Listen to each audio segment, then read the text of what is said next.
Today we're going to discuss about the high altitude illness. So all of you are familiar with it. Mostly we have three important things today: high altitude sickness, which is benign form, then high altitude pulmonary edema, that is HAPE, and high altitude cerebral edema, that is HACE.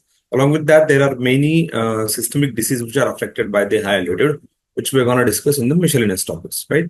So I'm quickly starting. Let's start with the high altitude edema, high altitude illness, sorry. So in which we have two main diseases which we're going to discuss. So first we'll start with the introduction part. Okay, first we'll start with the introduction, then basic physiology, why high altitude illness will occur, clinical features, in which we'll discuss three important things, then complications, management, and how do we prevent this, right? So let's start. So just to have a brief information for you, that mountain covers almost 1/5 of the Earth's surface, right? And almost 140 million people live at the altitude more than 250, 2,500 meters.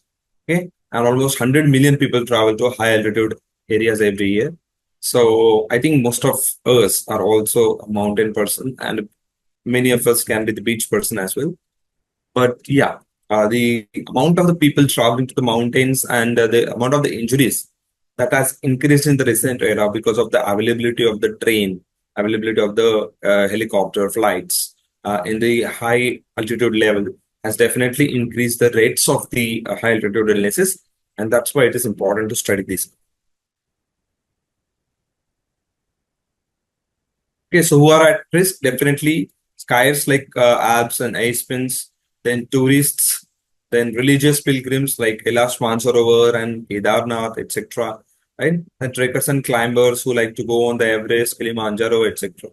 Right? Miners and military person. Right? So these are some of the people who are at the high risk, which is quite basic to know. But yes.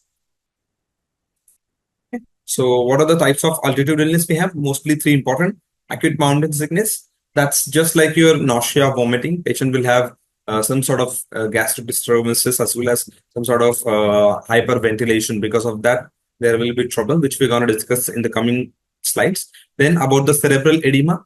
So these are the patients which can have increase in the intracranial pressure because of the hypoxia in the brain.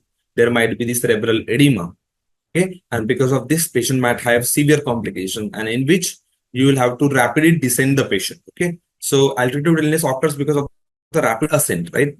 So in this condition, you will have to do rapid descent. Along with that, you can give acetazolamide, dexamethasone, which will help. So we are going to discuss about that in detail as well.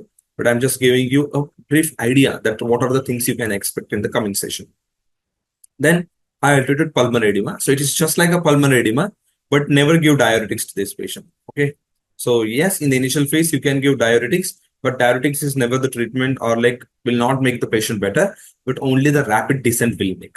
Okay. And HAPE is something in which patient may get into the breathlessness. You might see most commonly there is a metabolic alkalosis in this patient, which we are going to see because of the hyperventilation. There is a metabolic respiratory alkalosis, not sorry, metabolic. Okay, so respiratory alkalosis is there in the patient because of the hyperventilation. That means whenever you go into the high altitude, there is more amount of the carbon dioxide in the body, and body tries to wash out that CO2, right? And because of this, you might have respiratory alkalosis. So we are going to discuss this part as well. But HAPE is one of the injury or like one of the issues with the high altitude in which you can take patient rapidly to the ground level, make him better, and you can also revert back or like you can take the patient back, but it's not in the same condition with the cerebral edema because cerebral edema is obviously a very serious condition, right?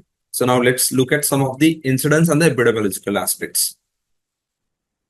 Okay, so this altitude illness will occur when the ascent is above 2,500 meter and can sometimes occur between the 1,500 to 2,500 as well. Okay, mostly it is seen in Mount Everest region.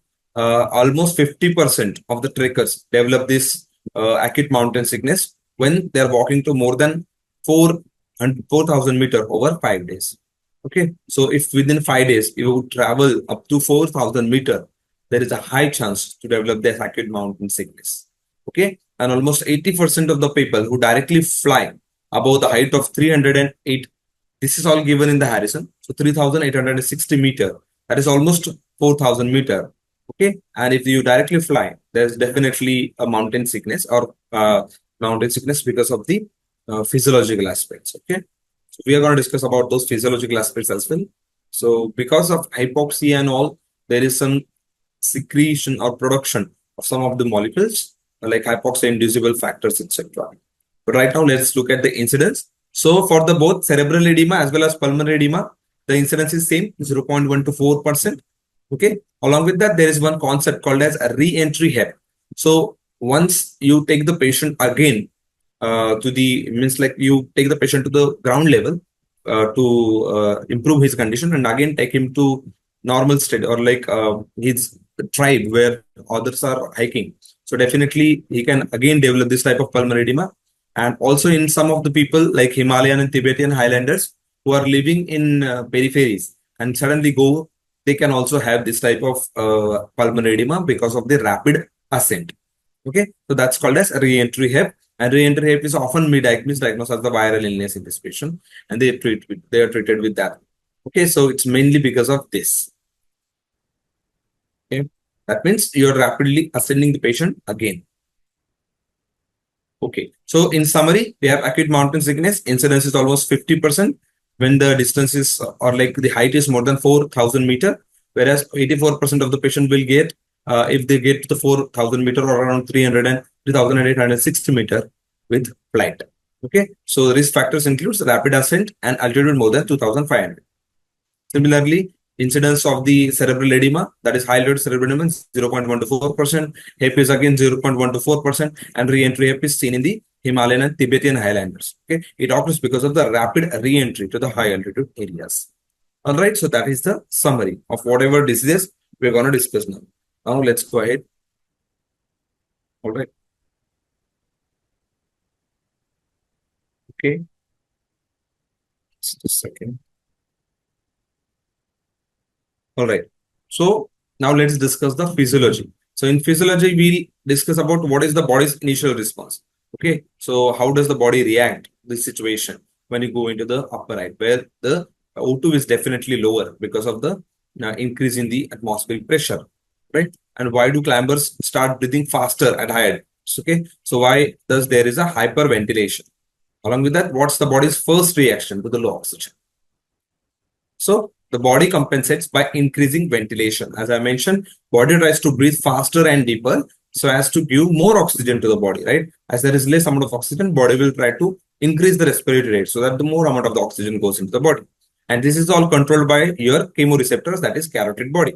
Carotid body will sense that blood has less amount of the partial pressure of the oxygen. That's why I have to give signals to the pulmonary or like to the respiratory center to increase the drive, and that increases the respiratory drive, causing hyperventilation. So this increased breathing helps in bring the more oxygen, but again this can cause respiratory alkalosis. Why? Because CO2 will get washed out.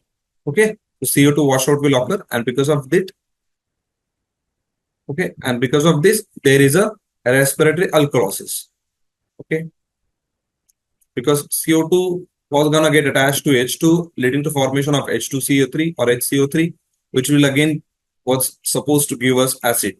That is H plus CO2, right? So in case CO2 is just going out, that means there is no acidosis and will lead to the respiratory alkalosis in this patient. Okay, so most of this patient has the respiratory alkalosis, except in patients of acetazolamide. Okay, so if you are giving treatment of acetazolamide, okay, or certain patient has already taken acetazolamide, you can expect metabolic acidosis in this patient. Okay, because it will lead to the retention of H plus in the renal cavity or renal tubules. Okay, so that's about the basic physiology. That is about the first response or initial response. Okay, so because of this breathing, can it change to the pH of the blood? Yes, as I already mentioned, there will be alkalosis in this patient. Okay.